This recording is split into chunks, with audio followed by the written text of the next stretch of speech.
So let's talk about AI's secret life inside our universities. We're going to dive into the hidden brain of the modern university. And I'm willing to bet it's not what you're thinking at all.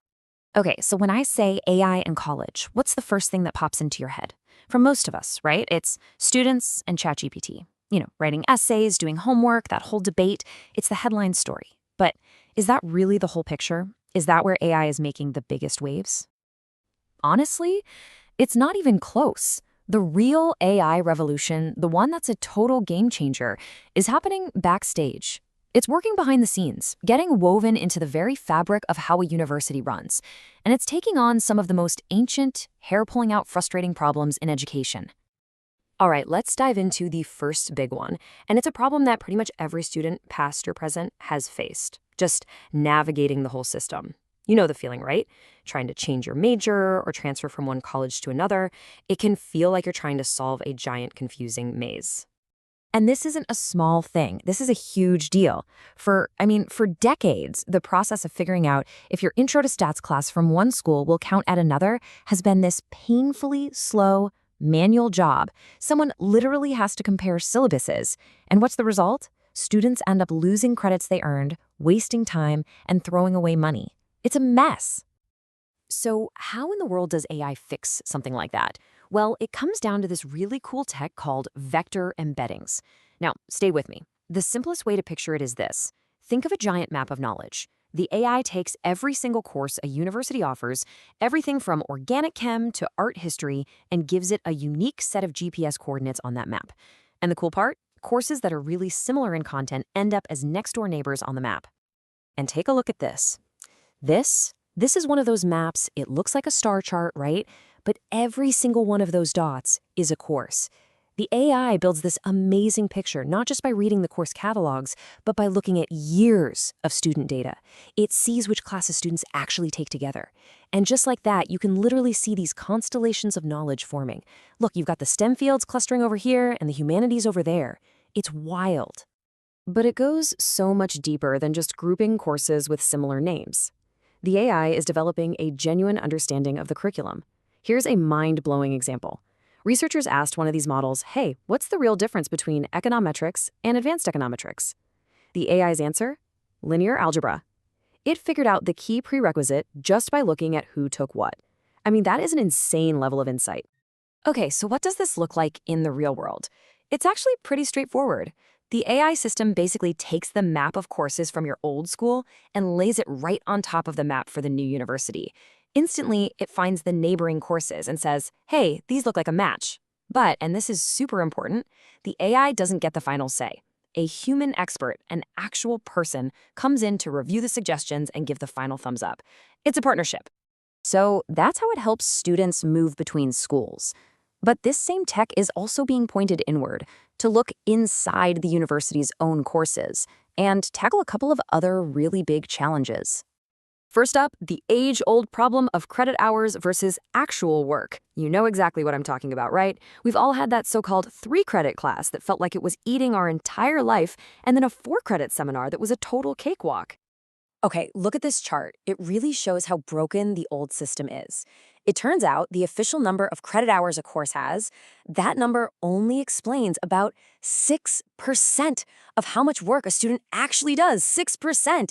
But when you let an AI model dig into the university's data, it can explain 36% of that workload. That's a 6 times better understanding of how much work a class really is.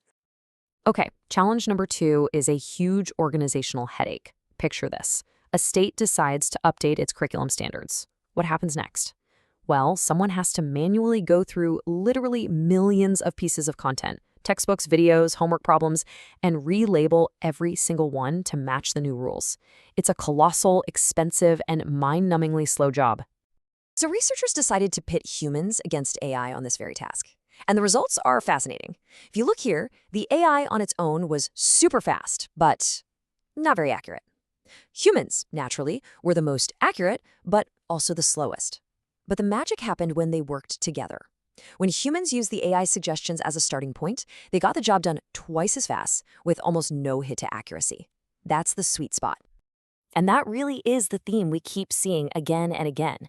The AI isn't a replacement, it's a force multiplier. It does the heavy lifting, the 80% of the tedious stuff, and that frees up the human experts to do what they do best: handle the nuance, the context, the quality control, all the things a machine just can't do.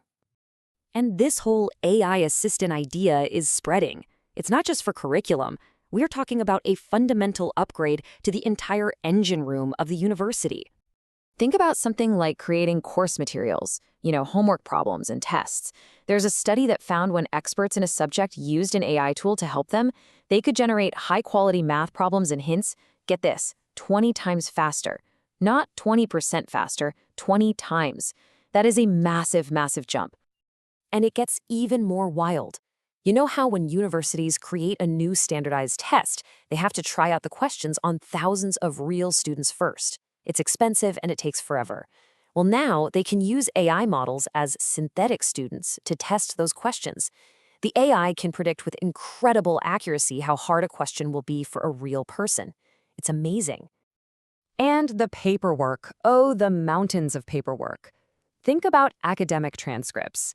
These AI systems can now read, understand, and process those forms with over 90% accuracy. A job that used to take weeks of boring manual data entry is now getting done almost instantly. So why is this happening now? Why are universities jumping on this? Well, it really boils down to three big things. First, it's just competition. Students are savvy. They'll go to the school that makes it easiest to transfer their credits. Second, of course, is money and efficiency. It just saves time and resources. And third, and this is probably the most important one, it's all about student success. These tools help students stay on the right path so they can actually graduate, and graduate on time. So as we pull all of this together, it's pretty clear what we're seeing. This is a huge shift.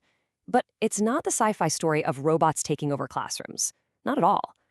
It's about building a brand new kind of partnership between human experts and AI assistants.